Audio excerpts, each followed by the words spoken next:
Hello. ಇವತ್ತು ಗೌರಿಹಡೆ ಕಿಚನಿಗೆ ಅವ್ರ ಮಗ ಬಂಜ ಸಾಂಬಾರು ಮಾಡೋದು ತೋರಿಸ್ಕೊಡ್ತಿದ್ದ. ಹೆಂಗಾಗ್ತು ಗೊತ್ತಿಲ್ಲ, ಸುಮಾರು ಜನಕ್ಕೆಲ್ಲ ಯಾವತ್ತು ಮಾಡಿದ್ನಿಲ್ಲ. ಸೊ ಫಸ್ಟ್ ಟೈಮ್ ಮಾಡ್ತಾ ಇದ್ದೆ, ನೋಡೋಣ. ಸಕ್ಸಸ್ ಆದ್ರೆ ನೀವು ತಗೊಳ್ಳಿ, ಫೇಲಿಯರ್ ಆದರೆ ಬಿಟ್ಟುಬಿಡಿ. ಸೊ ಫಸ್ಟು ಕೊತ್ತಂಬರಿ ಬೀಜ ಅಳತೆ ಅಂಗಳ ಬದಿಗೆ ಅದನ್ನೊಂದು ಸ್ವಲ್ಪ ಹಾಕವು. ಅದು ಸುಮಾರು ಕಣ್ಣು ಅಳತೆ ಹೆಡ್ಲಕ್ಕು.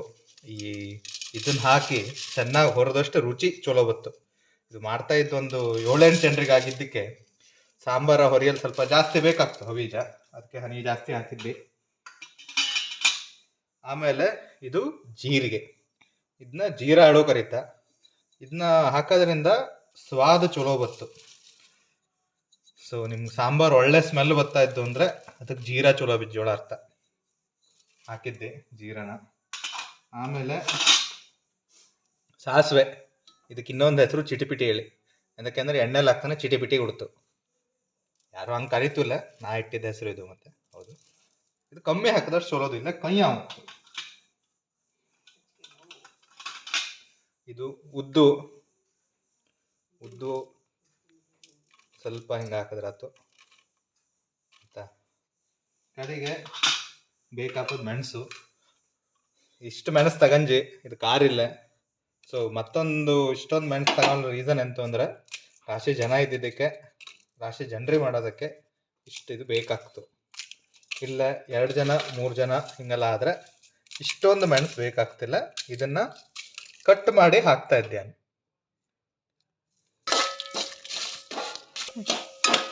ನೋಡಿ, ಸಾಂಬಾರ ಹುರಿತಾ ಇದ್ದೆ.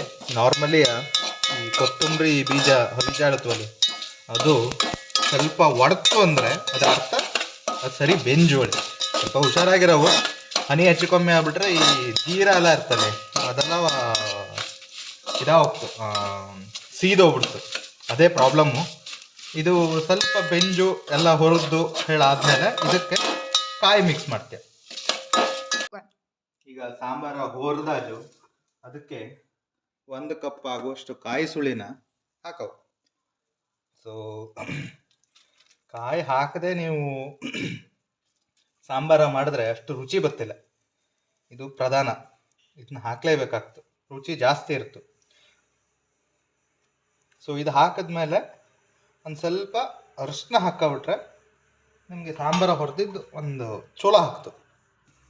ನೋಡಿ, ಇದಕ್ಕೆ ಒಂದು ಸ್ವಲ್ಪ ಹಿಂಗೆ ಕಲರಿಗೆ ಆಗುವಷ್ಟು ಅರಿಶಿನ ಹಾಕಿದ್ರೆ ಸಾಕಾಗ್ತು. ಇಷ್ಟು ಅರಿಶಿನ ಹಾಕ್ತಾ ಇದ್ದೆ. ನೀವು ನಿಮ್ಮ ಅಳತೆ ತಕ್ಕಂತ ನೀವು ಅರಿಶಿನ ಹಾಕೊಂಬಲಿಡಿಲ್ಲ. ರಾಶಿ ಅರಿಶಿನ ಹಾಕಡೆ ಒಂಥರ ಕಡೆ ಅರಿಶಿನ ಜೊಂಬ ಆಗ್ಬಿಟ್ರೆ ಚಲೋ ಆಗ್ತಿಲ್ಲ ತಿಂಬಲ್ಲಿ. ಇದೆ ಅಂತ ಅಂದರೆ ಜಸ್ಟ್ ಕಲರ್ ಒಪ್ಪಲ್ಲ ಅಷ್ಟೇ. ನಾವು ಲಾಸ್ಟಿಗೆ ಮಿಕ್ಸಿ ಹಾಕಿ ಬೀಸ್ ಹಾಕ್ತಲ್ಲಿ ಒಂದು ಟೆಕ್ಸ್ಚರ್ ಬತ್ತು ಒಂದು ಸ್ವಲ್ಪ ಖುಷಿ ಕೊಡ್ತು, ಅದಕ್ಕೆ ಹಾಕಿದ್ದಿದ್ದು ಅಷ್ಟೇ. ಇದು ನೋಡಿ, ಸಾಂಬಾರು ಹೊಡೆದಿದ್ದು ರೆಡಿಯಾಜು. ಈಗ ಮಿಕ್ಸಿಲಿ ಬನ್ನಿ ಸ್ಟಾರ್ಟ್. ಇದನ್ನ ಬೇಳೆ ಮತ್ತು ತರಕಾರಿನ ಆಲ್ರೆಡಿ ಕುಕ್ಕರಲ್ಲಿ ಬೇಯಿಸಿಟ್ಕೊಂಡಿದ್ದೆ.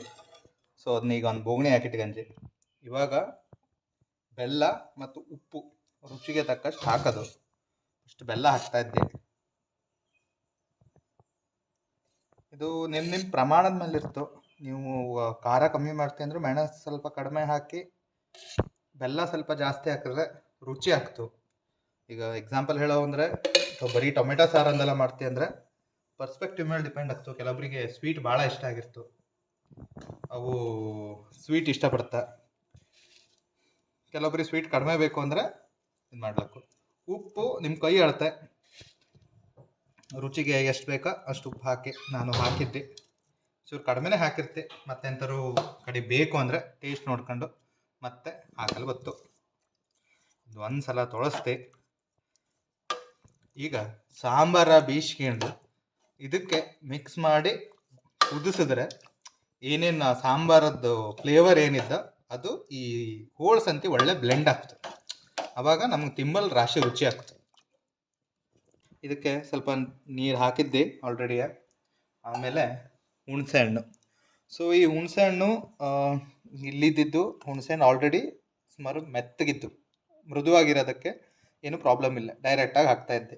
ಇಲ್ಲ ಹುಣಸೆ ಹಣ್ಣು ಸ್ವಲ್ಪ ಹಾರ್ಡ್ ಆಗಿದ್ದು ಸರಿಯಾಗಿ ಇದಾಗ್ತಿಲ್ಲ ಅಂದರೆ ನೀರಲ್ಲಿ ನೆನೆಸಿಟ್ಕೊಂಡು ಅದು ಬೀಸಲು ಹಾಕಿದ್ರೆ ಚಲೋದು. ಇಲ್ಲ ಇನ್ನೂ ಒಂದು ವಿಧಾನ ಮಾಡ್ತೀವಿ ಅಂದರೆ ಹುಣಸೆ ಹಣ್ಣು ಫಸ್ಟೇ ತೊಳೆದು ನೀರಲ್ಲಿ ನೆನೆಸಿಟ್ಟು ಅದನ್ನು ಕಿಮ್ಚಿ ಸಾಂಬಾರಿ ಹಾಕ್ರು ಗೊತ್ತು. ಆದ್ರೆ ಇದೆ ಅಂತ ಅಂದ್ರೆ ಹುಳಿ ಅಂಶ ಸಾಂಬಾರಿ ಬೀಳೋ ಅದು ಮೇನ್.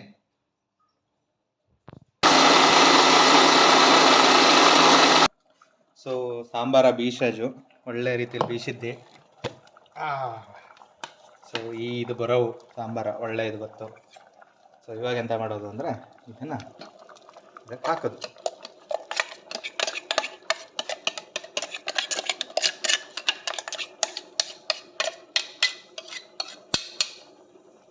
ಒಳ್ಳೆ ಇದು ಆಗ್ತದೆ. ಆದರೂ ಒಂದು ಸ್ವಲ್ಪ ಹಿಡ್ಕೊಂಡಿರ್ತಲ್ಲಿ ಅದನ್ನು ಒಂಚೂರು ನೀರು ಹಿಂಗೆ ಹಾಕ್ಕೊಳ್ಳಿ, ಸರಿಯಾಗಿ ಕುಚ್ಚು ಕುಚ್ಚು ಮಾಡಿ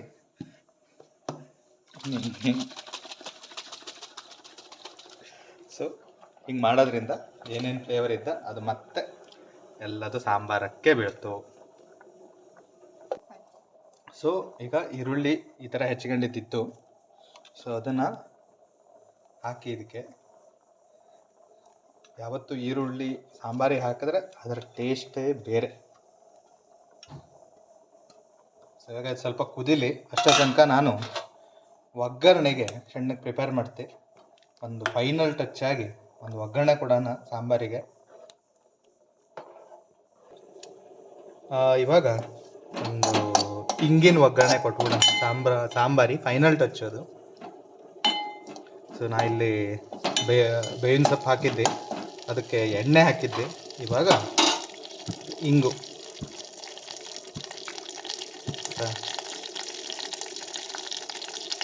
ಸೊ ಇಲ್ಲಿ ಸ್ವಲ್ಪ ಹಿಂಗೆ ಡಿಫ್ರೆಂಟ್ ಆಗಿದ್ದು ಗಟ್ಟಿ ಹಿಂಗು ಇದು ಹಿಂಗೆ ಹಾಕ್ಬಿಟ್ರೆ ಅದು ಹಿಂಗಿನ ಚೂರ ಪರಿಮಳಕ್ಕೆ ಹಿಂಗೆ ಹಾಕಿದಾಗ ಸಾಂಬಾರು ಹಿಂಗಿನ ಪರಿಮಳ ಆದರೆ ಸಿಂಬಲ್ ಚಲೋ ಆಗ್ತದೆ.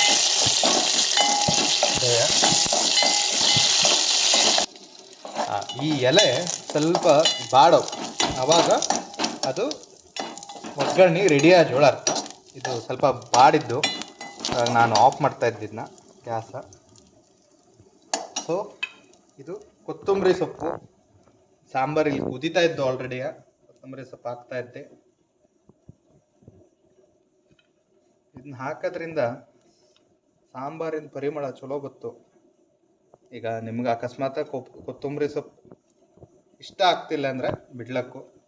ಈಗ ನನ್ನ ಎಕ್ಸಾಂಪಲ್ ತಗೊಂಡ್ರು, ನನಗೆ ಕೊತ್ತಂಬರಿ ಸೊಪ್ಪು ಭಾಳ ಇಷ್ಟ, ಆದರೆ ಕೊತ್ತಂಬರಿ ದಂಟು ಇಷ್ಟ ಇಲ್ಲ. ಸೊ ಇದೇ ಥರ ಒಬ್ಬೊಬ್ಬರಿಗೆ ಒಂದೊಂದು ಇರ್ತು. ಅದನ್ನು ನೋಡ್ಕೊಂಡು ಅವರವರ ಇಷ್ಟ ಅನುಗುಣಕ್ಕೆ ಸರಿಯಾಗಿ ನೀವು ಮಾಡ್ಕೊಂಬಂದು ಅಡಿಲ್ಲ. ಸೊ ಈಗ ಒಗ್ಗರಣೆ ಕೊಟ್ಟಿದ್ದೇನಿದ್ದ ಅದನ್ನು ಸಾಂಬಾರಿಗೆ ಹಾಕ್ತೀಯ.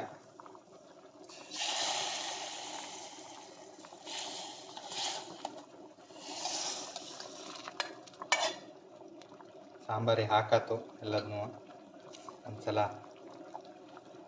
ಸರಿಯಾಗಿ ತೊಳಸಿ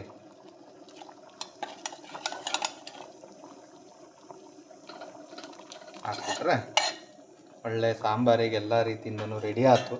ಸ್ವಲ್ಪ ಹೊತ್ತು ಕುದಿದ್ರೆ ರುಚಿಯಾದ ಸಾಂಬಾರು ಸವಿಯಲು ಸಿದ್ಧ.